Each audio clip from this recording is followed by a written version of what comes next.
Violencia en el sur. El Congreso extiende el estado de excepción. La medida autoriza el despliegue de las Fuerzas Armadas por un periodo de 15 días en la región de la Araucanía, Arauco y Biobío. Perú. La Fiscalía denunció a Pedro Castillo.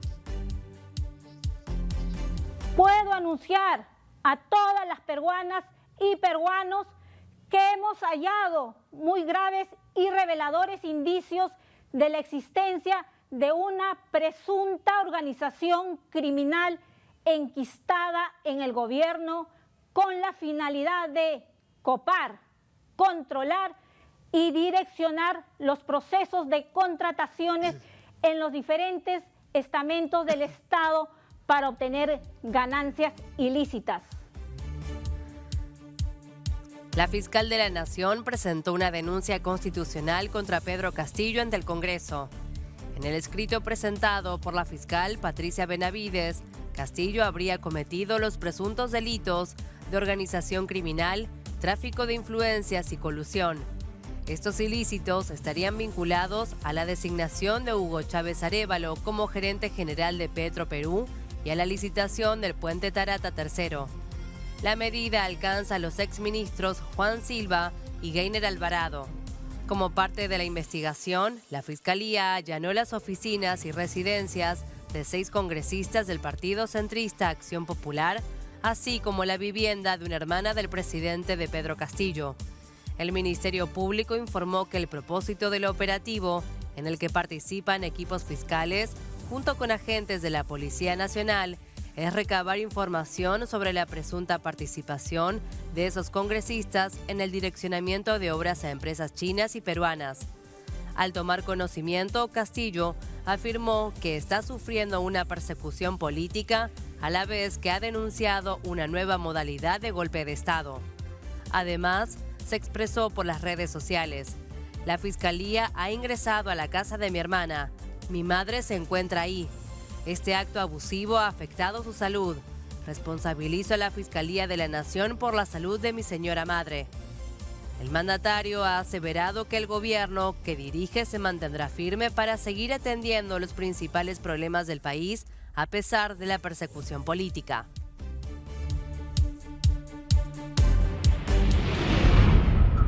El Congreso de Chile aprobó la 9ª prórroga del estado de excepción en la macrozona sur. La medida autoriza el despliegue de las Fuerzas Armadas por un periodo de 15 días en la región de la Araucanía y en las provincias de Arauco y del Biobío en el centro del país. La medida está fundamentada en la violencia que continúa afectando a los habitantes de la zona de aplicación. Según se menciona en el mensaje, esta situación afecta el orden público, así como la vida e integridad física de trabajadores y habitantes de esas regiones. Esta es la 9ª prórroga aprobada por el Poder Legislativo. La primera dictación fue en mayo de este año. Luego el gobierno realizó una primera prórroga vía decreto y posteriormente, cumpliendo el ordenamiento constitucional, solicitó el parecer del Congreso Nacional para concretar su extensión.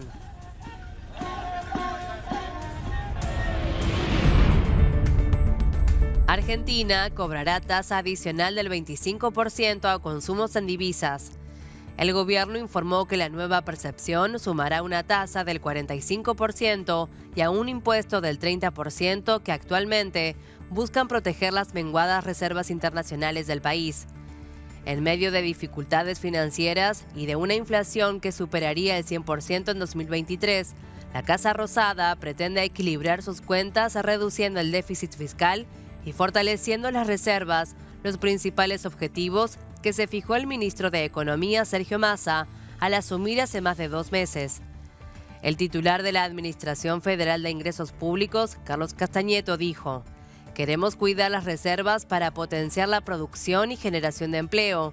Queremos cuidar los dólares para la inversión y no para la fuga.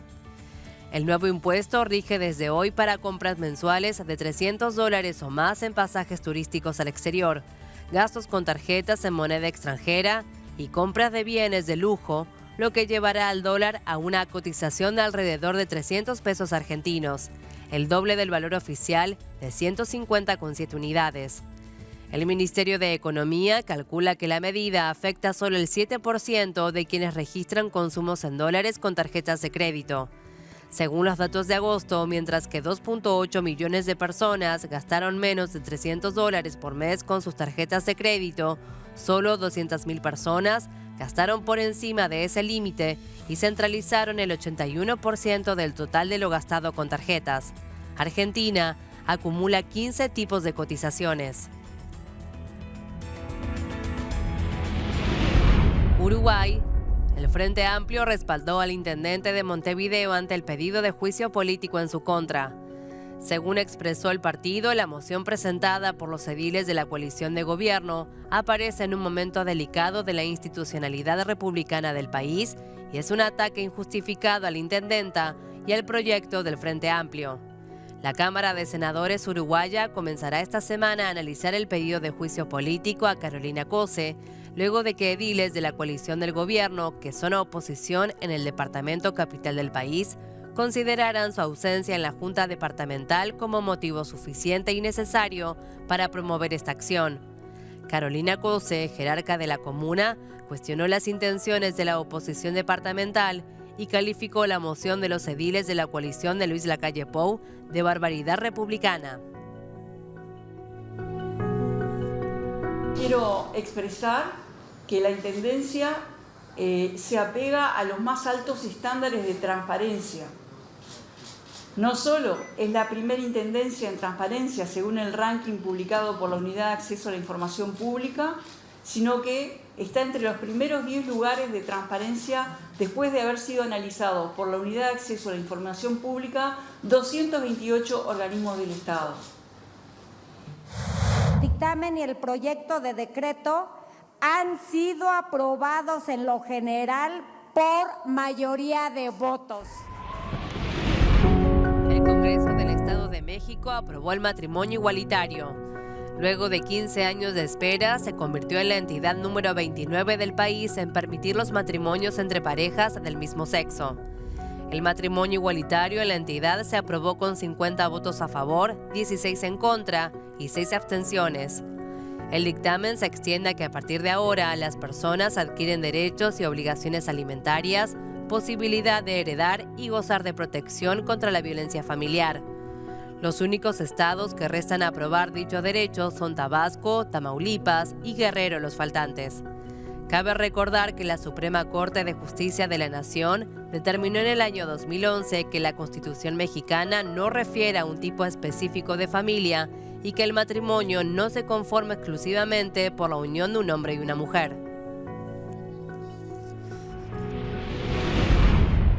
Brasil registró deflación por tercer mes consecutivo.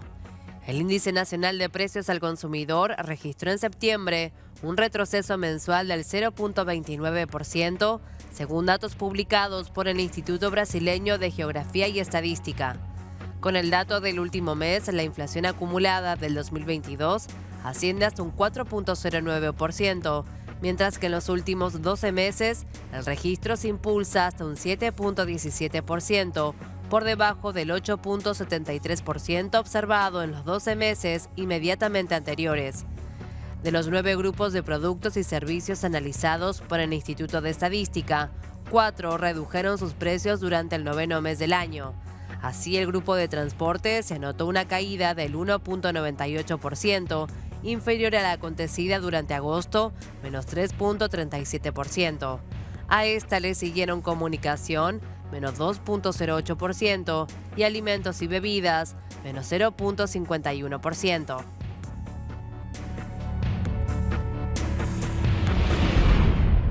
Bolivia. La hija de Yanina Áñez le pidió al nuevo defensor del pueblo revisar el caso de su madre. Carolina Rivera mantuvo un encuentro con Pedro Calizaya, a quien le solicitó que revise el expediente para que se le restituyan los derechos y garantías constitucionales como exmandataria del país. Le he expuesto toda la vulneración de los derechos humanos de mi madre, entre ellos, en especial, el derecho a que ella tenga un juicio de responsabilidades porque ella está siendo juzgada por la vía penal, pero le corresponde juicio de responsabilidades como exmandataria de Estado y está en la vía ordinaria, dijo Rivera al salir del encuentro. Cuba, el paso del huracán Yan profundizó la crisis. 89.000 viviendas fueron dañadas y siguen las fallas en el sistema eléctrico. 2 semanas después del paso del huracán Yan por Cuba, las autoridades reportaron que casi el 60% de la población de Pinar del Río, la localidad más afectada, permanece sin electricidad, mientras que otras regiones como La Palma, San Luis y San Juan y Martínez no llegan al 20%. 3 personas murieron por el paso del ciclón y unas 6.200 permanecen evacuadas. Durante una reunión de Miguel Díaz-Canel, se señaló que más de 10.000 hogares sufrieron derrumbes totales y se volaron casi 23.000 techos. Chile. Se filtró una discusión entre el astrónomo británico desaparecido y el estudiante que lo acompañaba. El astrofísico inglés Thomas Marsh está desaparecido desde el 16 de septiembre, cuando sus compañeros le perdieron el rastro en las cercanías del Observatorio Internacional de la Silla, ubicado en la comuna de La Higuera, aproximadamente a unos 600 kilómetros al norte de la capital de Chile. Si bien la Fiscalía mantiene hermetismo respecto a la discusión, el estudiante afirmó que la noche previa a la desaparición, el profesor le dijo que no estaba conforme con su rendimiento y le reprochó que no existía interés en él por la astronomía, la ciencia o la física. El joven dijo que se molestó y que después de ese episodio no pudo volver a tener contacto. Venezuela y Rusia fortalecen relaciones de cooperación. El ministro del Poder Popular para Relaciones Exteriores de Venezuela, Carlos Faría, sostuvo este martes un encuentro con su homólogo de la Federación de Rusia, Sergei Lavrov, con el propósito de fortalecer las relaciones bilaterales y pasar revista a los acuerdos de cooperación conjuntos. Durante el encuentro celebrado en la capital rusa, Moscú, ambos representantes gubernamentales conversaron sobre el dinamismo que caracteriza los procesos de diálogo político y de la cooperación práctica que sostienen ambos países en el contexto de la Asociación Estratégica Binacional. Asimismo, examinaron la ejecución y el avance de proyectos conjuntos encaminados a fortalecer los vínculos entre Venezuela y Rusia en numerosos sectores, según precisó el líder de la cartera de Exteriores del país suramericano. Acuerdo histórico entre Israel y Líbano. Ambas naciones esperan obtener ingresos de los yacimientos del mar Mediterráneo. La negociación, que estuvo mediada por Estados Unidos para resolver una vieja disputa sobre sus fronteras marítimas que puede desbloquear la explotación de recursos gasísticos, abre una nueva etapa para 2 países que técnicamente siguen en guerra. Este es un desarrollo significativo. Es bueno para la seguridad de Israel, es bueno para la prosperidad de Israel, es bueno para la seguridad y la prosperidad del Líbano. Va a beneficiar a la región y, en última instancia, beneficiará al mundo entero con nuevas fuentes de energía muy importantes que llegarán al mercado en los próximos años. Y realmente promueve la visión del presidente Biden de una región pacífica, integrada y próspera. El presidente estadounidense Joe Biden definió el acuerdo alcanzado con la mediación de su país como un avance histórico. La presidencia del Líbano, por su parte, consideró que la propuesta final enviada por el representante estadounidense era satisfactoria y esperaba anunciar lo antes posible los límites marítimos acordados. El líder libanés de Hezbollah, Hassan Nasrallah, indicó el martes por la noche que el grupo apoyaría el acuerdo si el gobierno libanés lo aprobaba. Cuando los líderes libaneses digan y cuando el presidente anuncie que la posición oficial del Líbano apoya este acuerdo, entonces, para la resistencia, las cosas estarán resueltas. Según informaciones, la propuesta prevé dejar bajo control israelí el yacimiento de Karish y conceder al Líbano el campo de gas de Cana más al noreste. En un contexto de escasez de gas en Europa por la invasión de Ucrania, Israel quiere empezar cuanto antes la explotación en Karish hacia el viejo continente.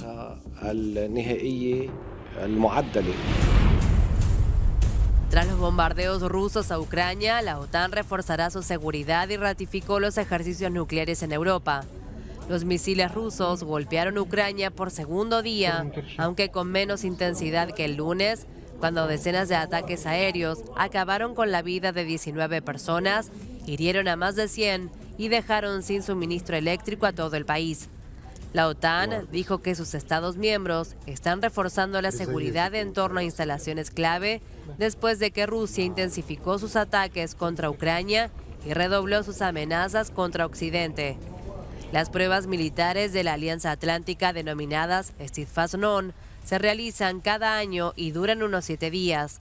14 de los 30 países miembros de la OTAN participarán en el ejercicio que fue planeado antes de que Rusia invadiera Ucrania en febrero. Además, con la seguridad de la central nuclear de Zaporilla como tema principal, Vladimir Putin se reunió con el jefe del Organismo Internacional de la Energía Atómica. El organismo, que tiene observadores en esa instalación desde inicios de septiembre, rechazó la apropiación rusa del territorio y sigue considerando como Ucrania la central nuclear. Putin dijo estar abierto a un diálogo sobre la situación en la central nuclear, situada en el sur de Ucrania y controlada por Rusia desde marzo. Desde hace meses, Moscú y Kiev se han acusado mutuamente de bombardeos en la instalación.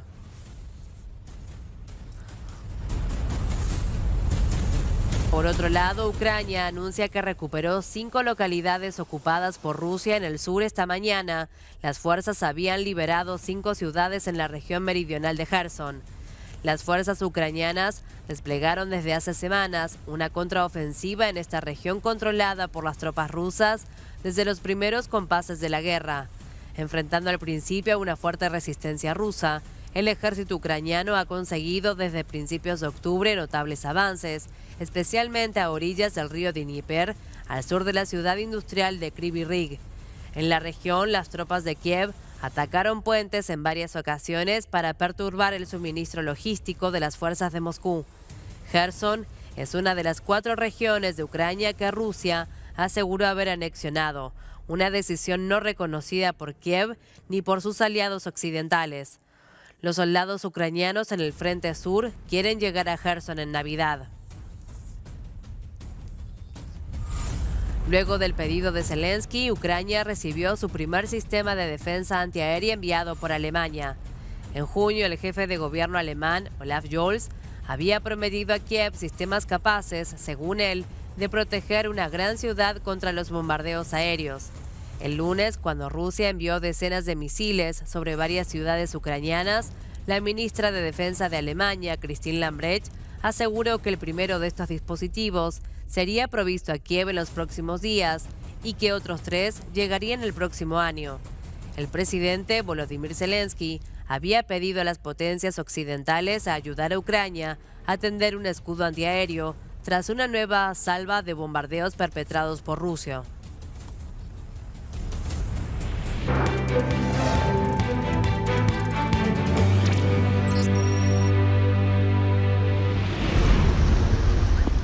La esperanza de encontrar sobrevivientes debajo del lodazal en el pueblo venezolano de Las Tejerías se desvanece.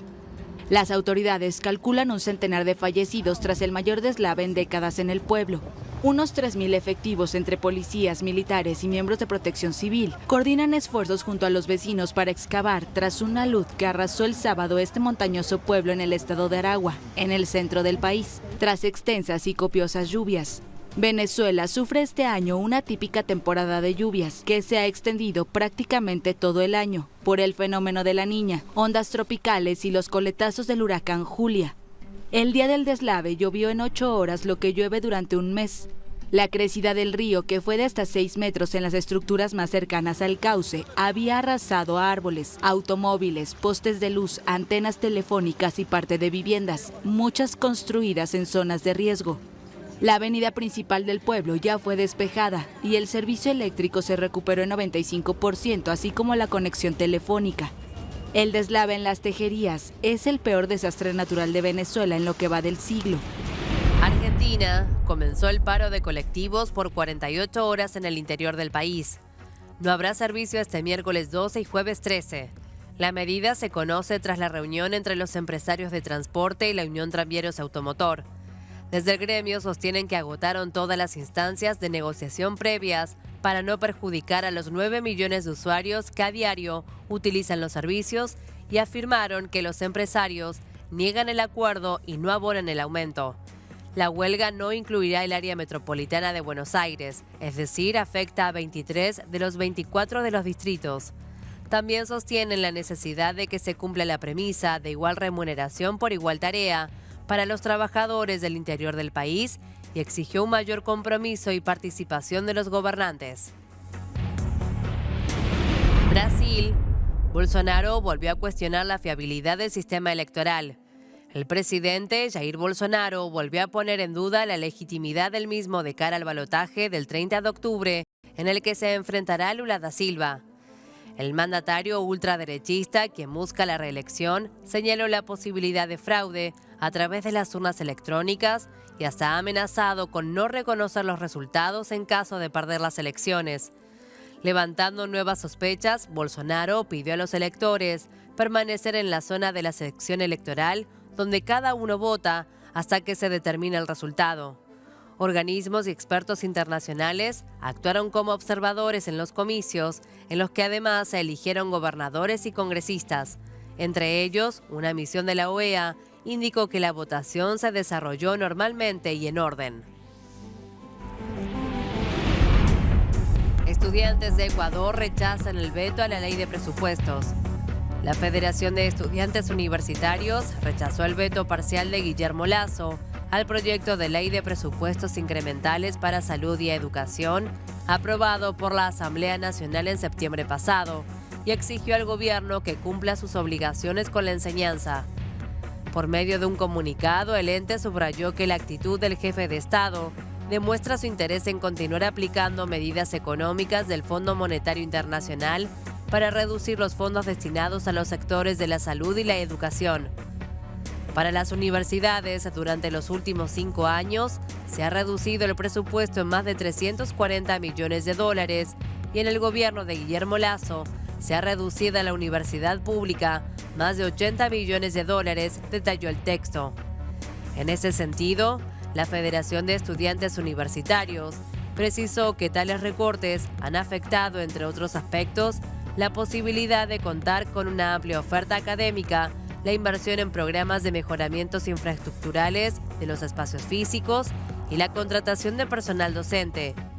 La legislación aprobada por el 97% de los parlamentarios ecuatorianos el 22 de septiembre pasado establece la no regresión en los presupuestos asignados a la educación básica y bachillerato y prohíbe reducir los montos conferidos a las universidades. La ley dicta la no regresión de montos asignados a secundarias y bachilleratos y prohíbe reducir los presupuestos destinados a universidades. Perú. Comenzó el paro nacional de médicos por 48 horas. La Federación Médica Peruana exige mejoras laborales para los profesionales de la salud que pertenecen a este gremio. En este sentido, el presidente del sindicato, Danilo Salazar Oré, señaló que entre las demandas figuran el incremento del presupuesto en salud al 6% del Producto Bruto Interno, el ascenso automático a nivel que corresponda y el nombramiento al 100% para los médicos contratando, dependiendo las modalidades. Asimismo, señaló que el ascenso automático debe otorgarse cada 5 años, cuestión que en los últimos periodos anuales no se cumplió. Además, señaló que el cumplimiento del cuarto tramo de la escala salarial, que ha sido prometido por el mismo presidente de la República, Pedro Castillo, el ministro de Salud, el ministro de Economía, pero lamentablemente no se refleja en el proyecto de presupuesto del 2023.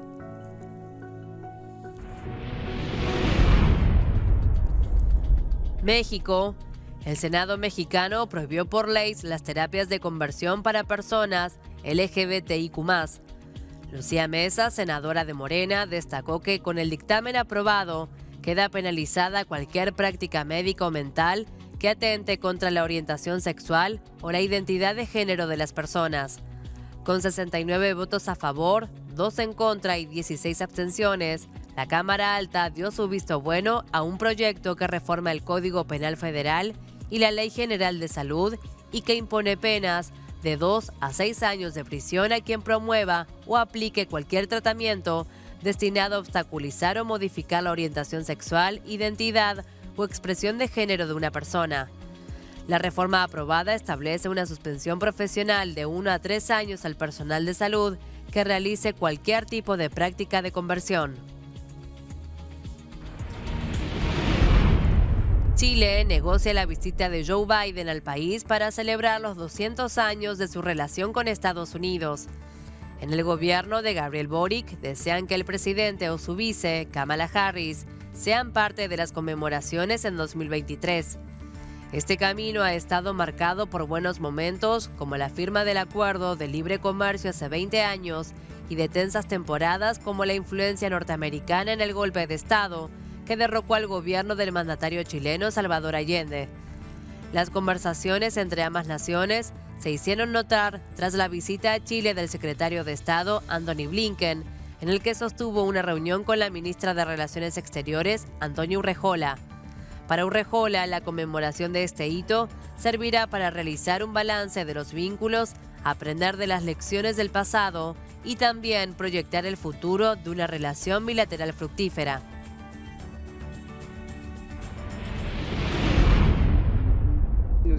Venezuela perdió el martes su asiento en el Consejo de Derechos Humanos de la ONU. Su intento de reelección fracasó frente a las candidaturas de Chile y Costa Rica.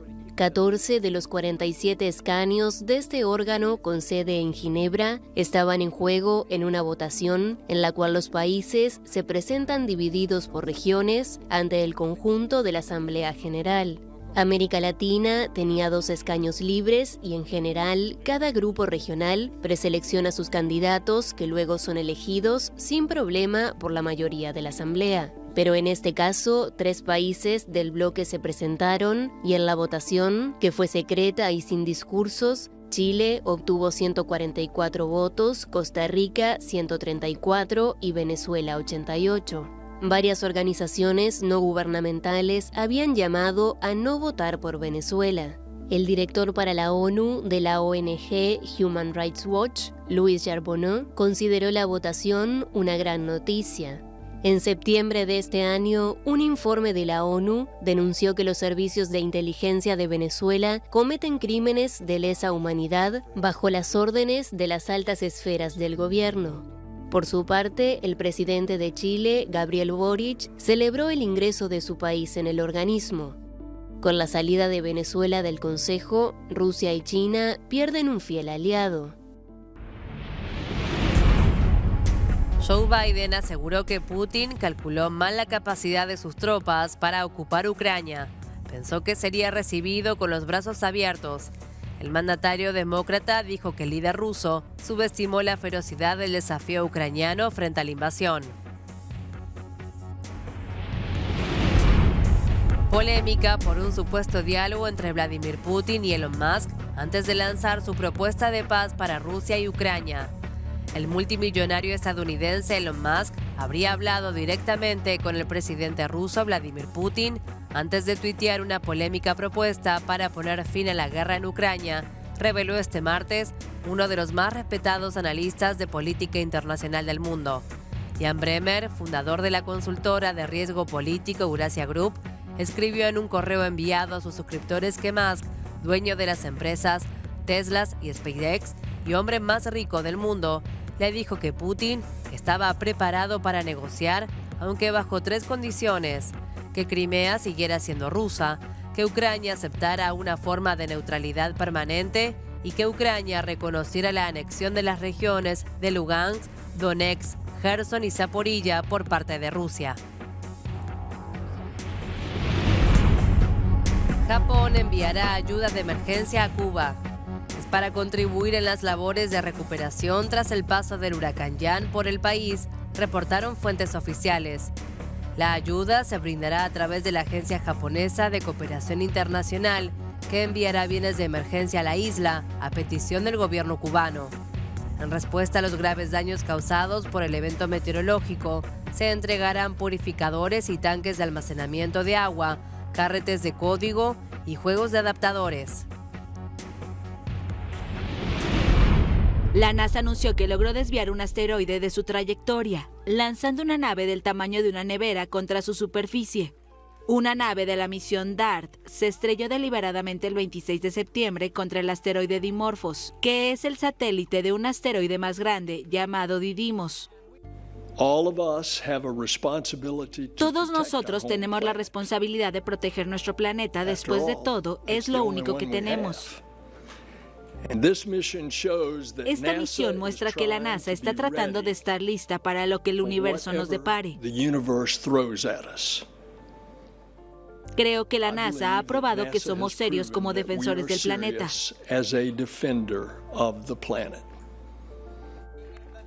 Dimorphos, situado a unos 11 millones de kilómetros de la Tierra en el momento del impacto, tiene unos 160 metros de diámetro y no presenta ningún peligro para nuestro planeta.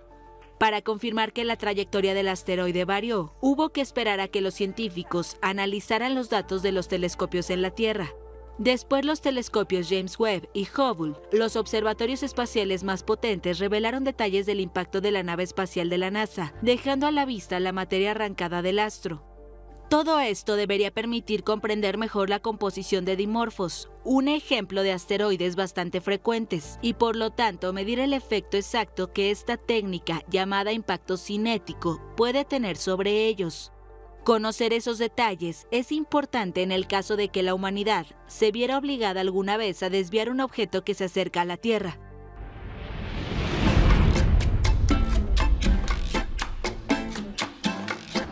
El próximo 12 de octubre se celebra un nuevo aniversario del descubrimiento de América y del Día de la Raza. Estamos con Andrés Garay. Andrés, ¿qué significa para ti este acontecimiento? Bueno, es un evento que en verdad pues, hace parte de nuestra historia, es algo que nos identifica como cultura, como Latinoamérica. Tomarlo como un día de reflexión para que sigamos creciendo también como sociedad, como chilenos, y darle también un espacio más grande a los pueblos originarios, que nos representen como ellos también quieren representarnos y darle el espacio y la libertad para hacerlos también. Hay un hermoso poema o escrito de Pablo Neruda que critica un montón de aspectos de la conquista, pero valora el lenguaje que hemos recibido. Y esa es la reflexión que te puedo hacer al respecto.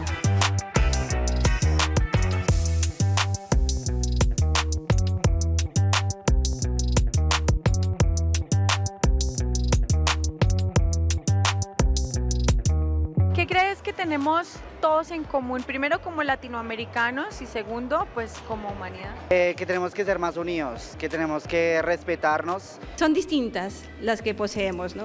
Aquí en Perú somos huancas, somos afroperuanos, somos distintos y diversos. No vivíamos netamente en armonía, pero buscamos sí que se respeten nuestros derechos.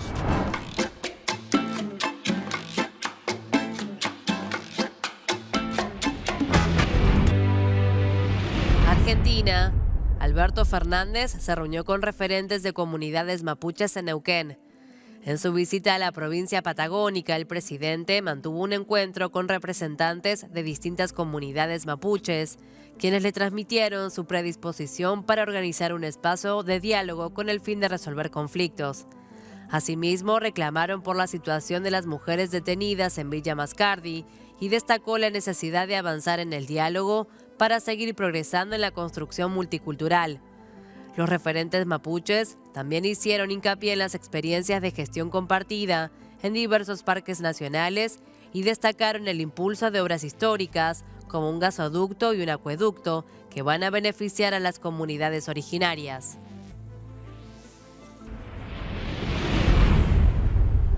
Chile. Conmoción por la muerte del padre de Arturo Vidal. Erasmo Vidal, de 61 años, sufrió un paro cardiorrespiratorio y falleció después de la llegada de los primeros paramédicos, según informa el Club Hípico de Santiago de Chile en un comunicado, lugar donde se encontraba a la hora de su muerte. La familia Vidal está ligada a los caballos de carrera en Chile y el futbolista es propietario de un estadio en ese club.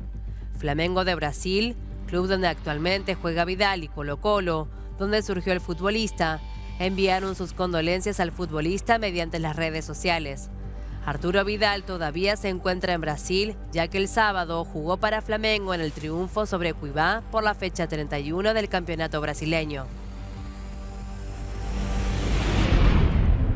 China muestra disposición a ayudar a países afectados por Julia.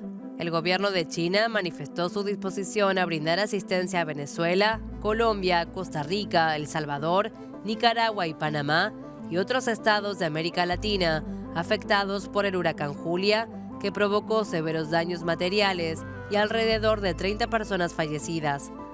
Durante una conferencia de prensa en Pekín, la vocera del Ministerio de Relaciones Exteriores, Mao Ning, manifestó que China ofrecerá asistencia de socorro dentro de sus capacidades.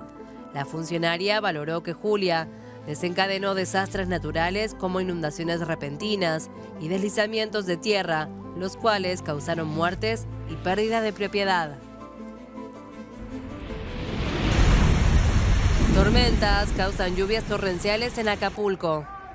En Acapulco, Guerrero, fuertes lluvias inundaron calles, negocios, arrastraron vehículos y dejaron atrapadas a cientos de pobladores de la zona que se dirigían a sus hogares o trabajos. Las intensas lluvias registradas son consecuencia del acercamiento del huracán Julia, que ingresó al Océano Pacífico desde el Caribe, luego de atravesar Centroamérica. Las intensas lluvias y descargas eléctricas que se desprenden por la presencia de la tormenta tropical Karl pusieron en alerta al personal de protección civil y bomberos en el municipio de Acapulco, donde se reportan inundaciones, deslizamiento de rocas y caídas de árboles. México convocará a médicos de otros países para mejorar servicios de salud. Esta acción forma parte del Plan de Salud Bienestar concebido por el gobierno federal para brindar atención a la población que no tiene seguridad social. Las convocatorias de Andrés Manuel López Obrador, observador, están dirigidas a 749 médicos de otros países que estén interesados en cubrir vacantes en 43 especialidades y deseen ir a trabajar a 54 hospitales de 13 estados del país. A partir de este miércoles, los postulantes pueden ingresar a la página web concebida para ese fin y por esa vía obtener el folio de participación y cubrir los requisitos iniciales que se solicitan. Entre otros aspectos, se requiere presentar el pasaporte vigente, título y cédula de especialidad, currículum vitae, carta del último empleador y dominar el español. Unos 10.000 migrantes están bloqueados en el puerto del municipio de Tecoclí, al norte de Colombia. Buscan llegar a Estados Unidos y están represados a la espera de embarcaciones que los lleven a la frontera con Panamá para seguir con su recorrido. Yo vengo con mi esposo, vengo con mis 5 hijos menores de edad, una de mis hijas está embarazada. Ahorita estamos pidiendo porque en realidad nos hace falta plata para el pasaje y nos gustaría en verdad que nos ayudaran. Estamos trabajando bajo una presión también y necesitamos que las autoridades nos ayuden para poder calmar a los migrantes porque quieren salir de una. Panamá afirma que los migrantes que llegaron a su territorio tras cruzar la selva colombo-panameña del Darién batió el récord histórico en lo que va de 2022. Este año la crisis migratoria es mucho más grave que la registrada el año pasado. Primero, porque la cantidad de personas en movilidad humana que han pasado hacia Panamá supera los 150.000 personas en comparación con los 134.000 migrantes en todo el año 2021. Ni siquiera el peligro de los grupos armados o los animales que habitan la selva desalientan a los migrantes. Hay muchas cosas que han dicho del Darién, pero si la mayoría pasa, yo tengo que vivir la experiencia para ver qué tal me vaya, porque todos salimos, algunos salen vivos, no sé los demás. A Necoclí llegan unos 2.500 migrantes diarios. Cada 4 horas arriban unos 15 autobuses y casi 3/4 partes son venezolanos, aunque también hay haitianos, cubanos, africanos y asiáticos.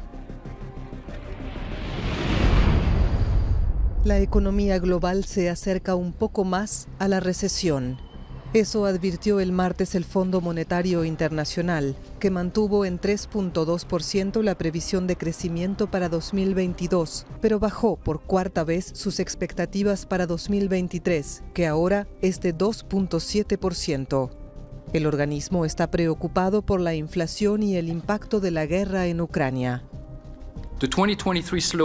La desaceleración de 2023 será generalizada, ya que se espera que los países que representan 1/3 de la economía mundial se contraigan este año o el próximo. Las tres mayores economías, Estados Unidos, China y la zona euro, seguirán estancadas. En resumen, lo peor está por llegar, y para muchos, 2023 se sentirá como una recesión. La economía global, que se recuperaba lentamente de los efectos de la pandemia y afrontaba problemas logísticos en muchos sectores, tiene que lidiar con shocks en cadena. La principal dificultad es la inflación, que afecta a las economías desarrolladas, pero todavía más a los países emergentes y en desarrollo, en los que alcanzará un promedio de 8.8% a finales de año. Otro problema, especialmente para los países de bajos ingresos, es el endeudamiento. Demasiados países de bajos ingresos están a punto de entrar en dificultades de endeudamiento o ya lo están. Es urgente avanzar hacia una reestructuración ordenada de la deuda a través del marco común del Grupo de los 20 para evitar una ola de crisis de la deuda soberana. El tiempo puede agotarse pronto. Mientras tanto, el FMI mejoró las previsiones para América Latina y el Caribe. El crecimiento estimado es de 3.5% debido a una actividad más fuerte de lo esperado en el primer semestre, aunque bajaría para 2023 a 1.7% debido a un debilitamiento del crecimiento, condiciones financieras más duras y una moderación de los precios de las materias primas. Carlos III será coronado el 6 de mayo.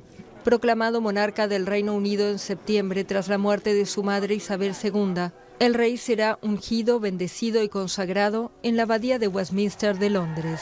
El arzobispo de Canterbury dirigirá el servicio, en el que también será coronada la reina consorte Camila. El anuncio de la fecha tiene lugar poco después de un mes después del fallecimiento a los 96 años de Isabel II, la monarca más longeva que jamás haya tenido el Reino Unido. Carlos III, durante mucho tiempo uno de los miembros menos populares de la familia real británica, vio cómo su aceptación se disparó hasta el 70% tras llegar al trono en septiembre. Aún así, sigue muy por detrás de su hijo mayor Guillermo, de 40 años, y la esposa de este, Catalina, favoritos de los británicos con una popularidad superior al 80%.